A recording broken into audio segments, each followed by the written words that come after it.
Upfront Books presents Grandparenting with Grace, Living the Gospel with the Next Generation, written by Larry E. Mccall, with a foreword by Josh Mulvihill, Ph.D., and narrated by J.T. Scott. With your purchase of this audiobook, you have received a PDF containing discussion questions and action steps that will follow each chapter. These questions and action steps will enhance your positive experience of this audiobook and will encourage many moments of self-reflection as a grandparent.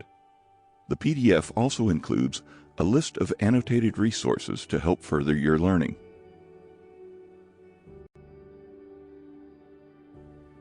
Dedication. Grandchildren are the crown of the aged. Proverbs chapter 17, verse 6.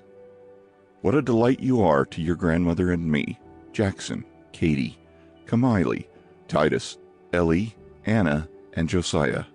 You are God's gift to us as your grandparents. May we be instruments in the Redeemer's gracious, sovereign hand in coming alongside your parents in pointing you to Christ and His amazing gospel of grace. We love each of you immensely.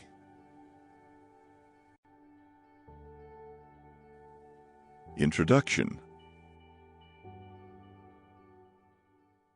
What's so great about being a grandparent? So, what do you think is the best part of being a grandparent? What's that well-worn quip?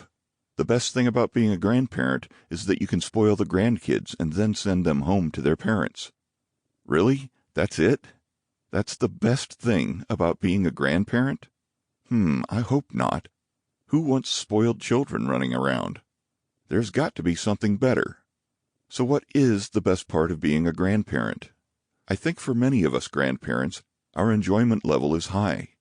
You know, if I had realized having grandchildren would be this much fun, I would have had them first.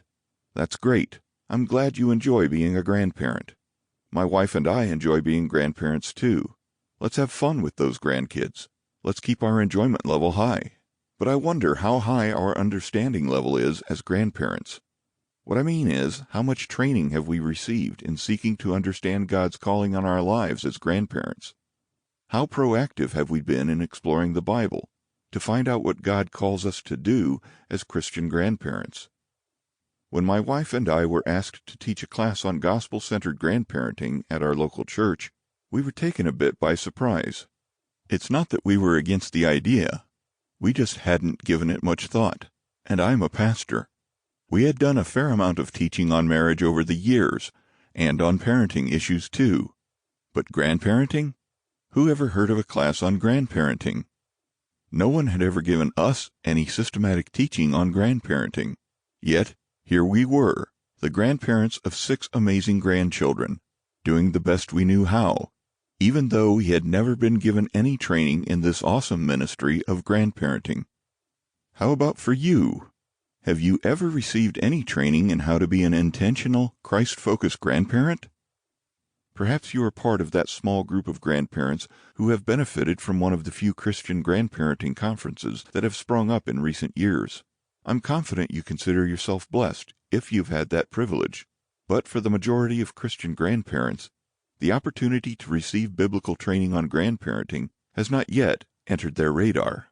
Well, my wife and I said yes to the invitation to teach the class at our church on gospel-centered grandparenting. We knew we had a lot to learn, so we began to search God's Word in earnest to understand His calling on our lives as grandparents. We were pleased but not totally surprised when the great majority of grandparents in our church accepted our invitation to join us for our class on biblical grandparenting. Clearly, my wife Gladine and I were not alone in our desire to increase our understanding about this crucially important ministry.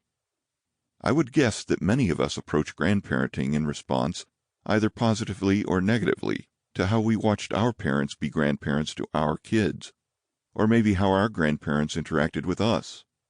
We like how those who preceded us did their grandparenting, so we try to do the same.